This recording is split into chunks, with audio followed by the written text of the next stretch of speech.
지금으로부터 20년 전 2004년 경남 밀양에서는 엽기적인 성범죄가 발생했습니다. 여중생 1명을 고등학생 44명이 무려 1년 동안 집단 성폭행한 사건인데요. 이 사건 자체도 충격이지만 당시에 가해 학생 44명 중 단 한 명도 형사처벌을 받지 않았다고 합니다. 최근 당시 가해 학생 중 한 명의 근황이 공개됐는데요. 유명 맛집을 운영하고 있다는 사실을 한 유튜버가 폭로하면서 논란이 되고 있고요. 이번에 가해자 근황이 공개되면서 20년 전 그 사건도 재조명되고 있습니다. 배상훈 프로파일러 전화 연결하겠습니다. 프로파일러님 안녕하세요.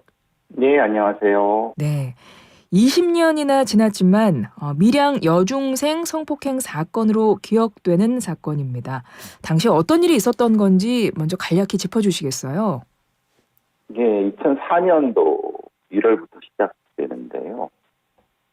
가해자들은 밀양에 있는 고등학교 3학년, 2학년 대충 그런 정도의 그룹인데 사건으로 알려지긴 44명인데 그 뒤로 나온 얘기는 총 한 115명 정도의 가해자가 관련돼 있다라는 것까지는 알려졌는데 예. 어쨌든 당시에는 44명 정도였고요. 네. 피해자는 울산에 사는 중학교 3학년, 가정 형편이 좀 불우한, 그래서 이제 인터넷으로 알게 된 밀양 지역의 고교생을 만나러 밀양으로 갔다가 거기서 이제 관련된 고교생들한테 집단 강간을 당한 거죠. 그 다음에 상당히 심각한 형태의 강간 상해를 당했고 그 뒤부터 지속적으로 휴대전화와 캠코더로 촬영을 당하고 협박하고 당하고 관련돼서 이제 이 피해자하고 다른 피해자 5명 있었고요. 가해자 44명, 피해자 5명, 아까 말씀드린 연관자 115명 정도의 피해가 생긴 상상도 하기 싫은, 그리고 그 뒤로 이 사건이 상당히 심각하게 미흡하고 부조리하게 처리가 되지 않았던 그런 사회적인 문제까지 연결되는 사건입니다. 지금 기사에 나오고 있는 것보다는 훨씬 더 규모가 큰 그런 사건이군요. 크죠. 그러네요. 네. 여중생 1명으로 지금 피해자가 나오고 있는데 일단 피해자 5명이고 가해자 44명이지만 연루된 사람만 지금 100명이 넘는 가해자로서 이런 사건입니다.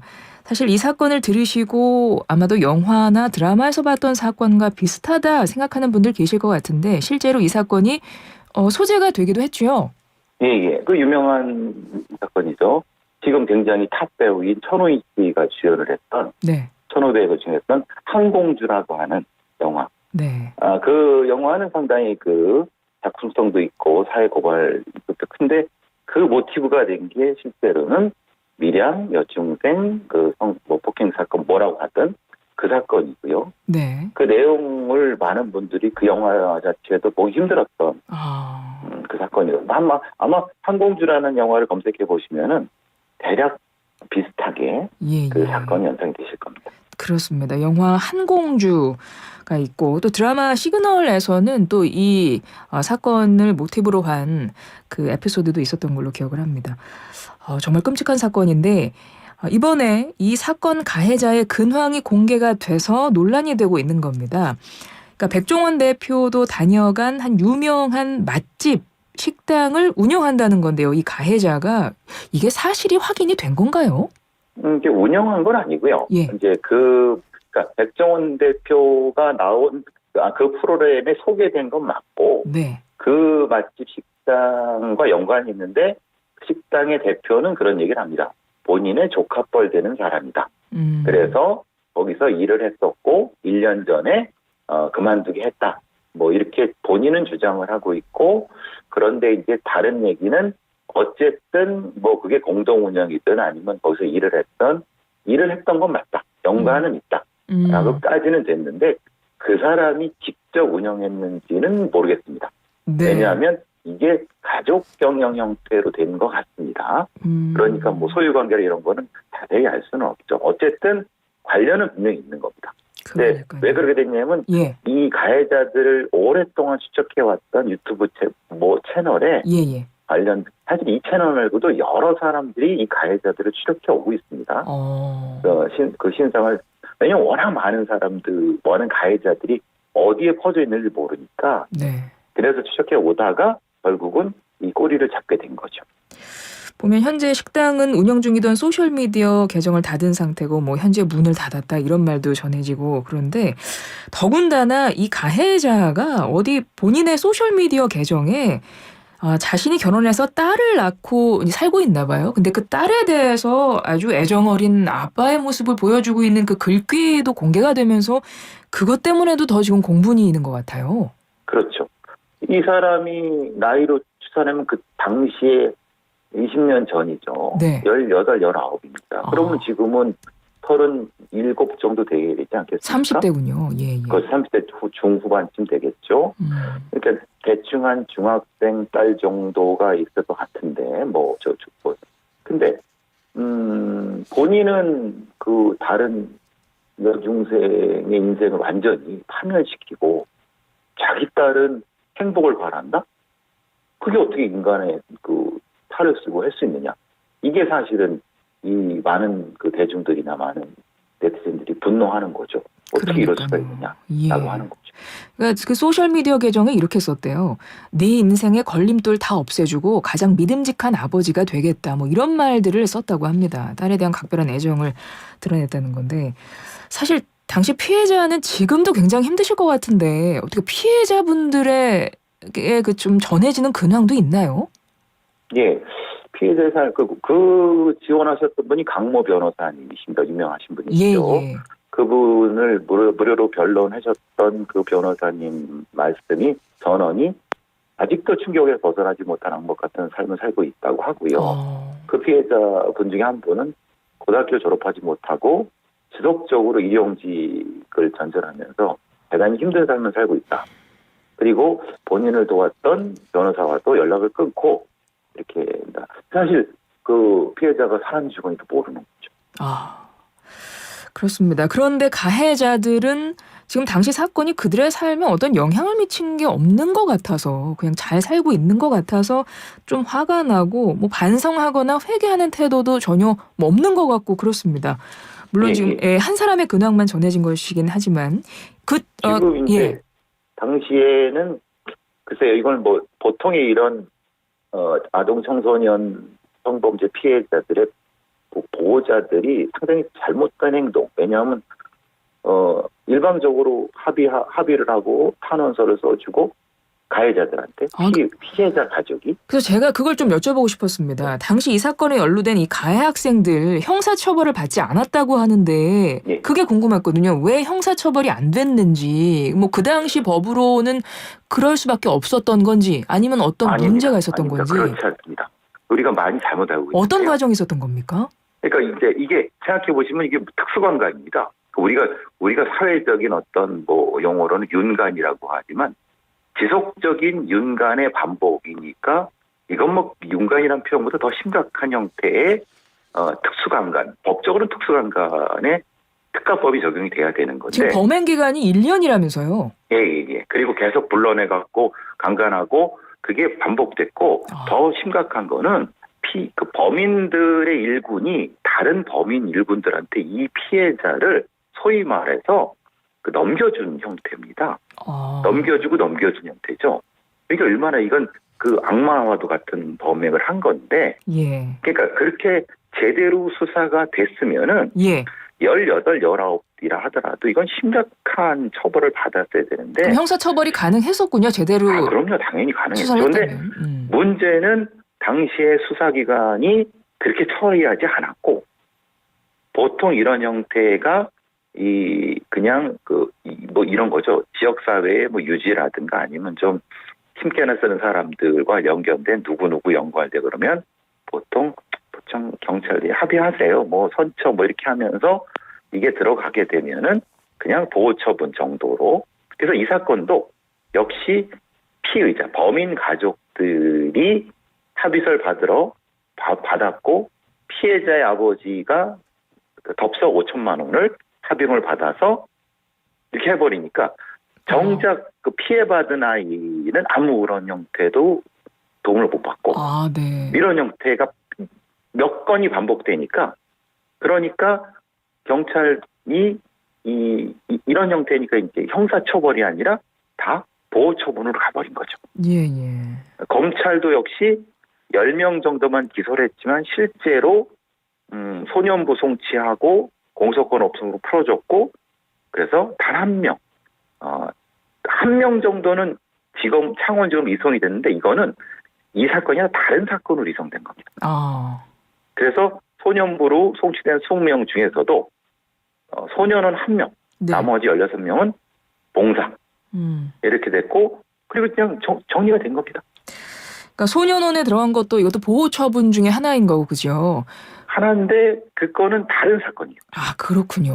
네. 이 그러니까 사건으로 간 것도 아니고. 예, 이 심각한 특수강간 윤관을 1년 동안 했던 자들을 18, 19자 이 자들의 44명, 100명 넘는 단 한 명도 처벌하지 않았다는 것은 이건 밀양경찰서뿐만 아니라 창원 쪽에 있는 검찰이나 이런 사람들이 심각히 반성을 해야 되는 거예요. 당시에 이게 문제가 안 됐었나요? 문제가 많이 됐었죠. 문제가 많이 됐었는데 문제는 이게 이제 어쨌든 피해자 아버지가 합의도 하고 그리고 어떤 문제가 있었냐면은 네. 그걸 수사했던 경찰들이 피해자 여중생들에 대한 비난.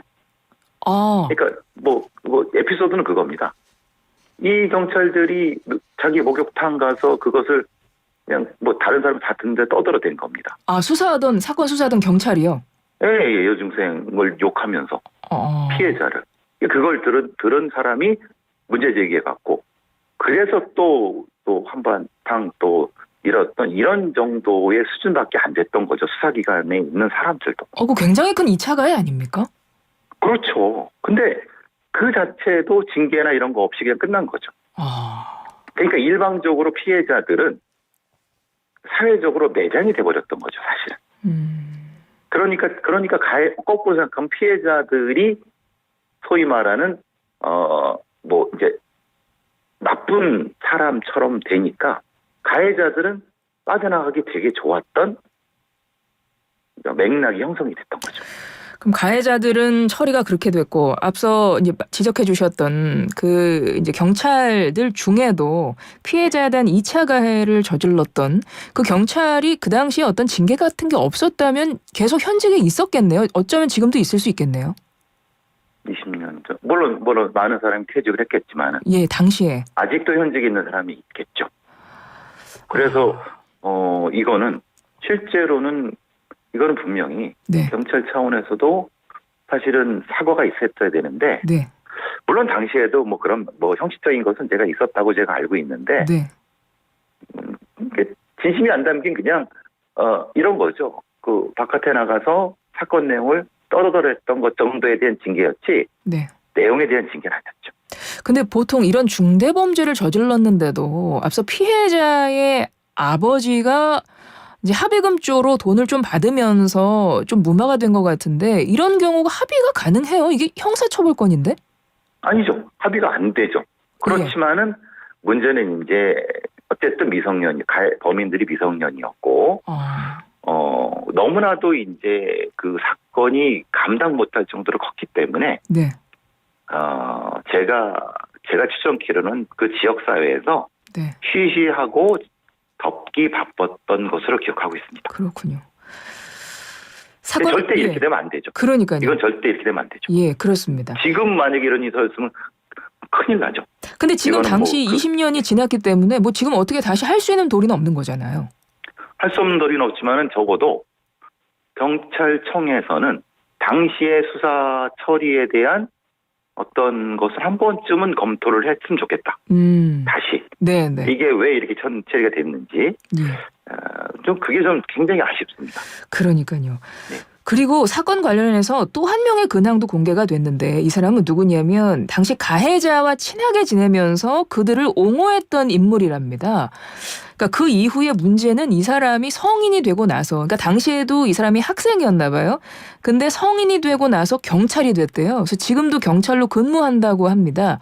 근데 이 사실이 알려지고 나서 경찰청 홈페이지까지 항의글이 넘칠 정도로 논란이 되고 있다는데 이런 건 문제가 없나요? 나중에라도 이렇게 경찰 내부에 이 사실이 알려지면 어떤 조치가 있거나 그러지는 않나 봐요. 현행법상으로는 법상으로 문제가 없죠. 그리고 채용되는 과정에서 문제가 없죠. 이 사람이 여자분입니다. 경찰이 현직 네. 예, 경찰 남자가 아닙니다. 예. 당시에 여고생이었죠. 그러니까 여고생 그 고등학생 그 가해자들과 친했던 여고생이 네. 그러니까 피해자들을 비난을 하고 가해자들을 옹호했죠.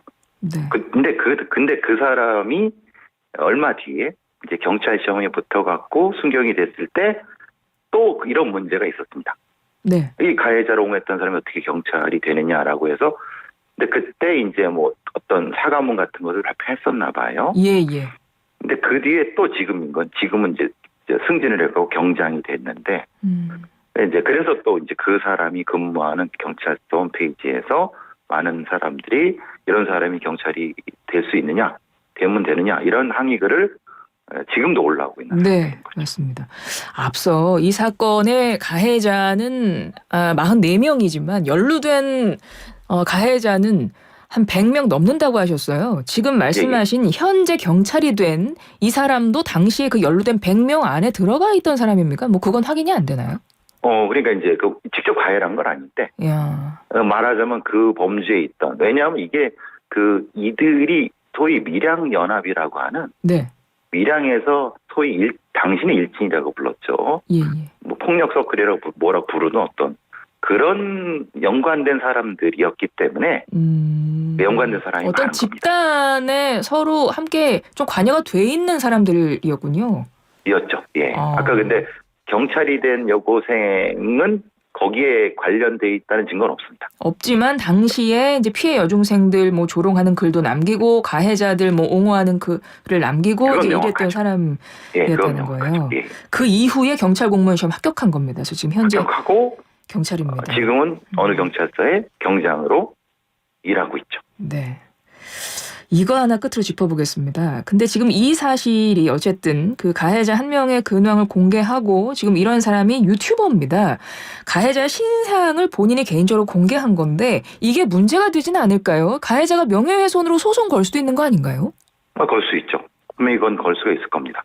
그런데 이제 물론 이제 이 유튜버는 소송 걸어라 이 얘기죠. 걸어서 그 법정에서 한번 또 그 얘기를 다퉈보자라고 하니까 네. 실제로 이 가해자가 그렇게까지 하진 못할 거라는 생각을 하지만 네.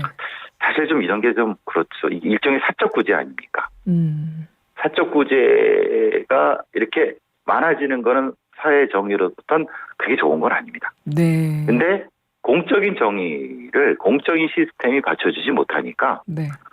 사적 구제로라도 하려고 하는 부분이 있어서 참 이걸 어떻게 해석해야 될지 좀 난감합니다. 사실 저희가 그 최근에 또 있었던 인천의 한 교회에서 생활하던 여고생이 학대로 숨지는 일 이것도 좀 여쭤보려고 했는데 워낙 지금 앞서 지금 우리 이야기 나누었던 당시 밀양 20년 전에 있었던 밀양에서의 그 집단 성폭행 사건이 워낙 이게 좀 저한테는 굉장히 좀 충격이었어가지고 지금 이 사건으로만 지금 시간이 다 됐기 때문에 지금 인천 교회에서 숨진 여고생에 대한 사건은 다시 한번 또 빠른 시일 안에 프로파일러님과 연결해서 이야기를 듣고 싶은데 그 인천 그 교회 숨진 여고생 그 사건도 솔직히 미스터리한 점이 좀 많은 부분이 있는 거죠? 그럼요. 이거는 이제 실제로 이제 그러니까 사이비 교회 속에 감춰져서 학대받고 죽고 있는 미성년 감금된 이런 사람들의 실태죠. 상당히 심각하고 위중한 일입니다. 알겠습니다. 그 부분도 빨리 모시겠습니다. 오늘 말씀은 여기까지 듣겠습니다. 고맙습니다. 감사합니다. 예, 지금까지 배상훈 프로파일러였습니다.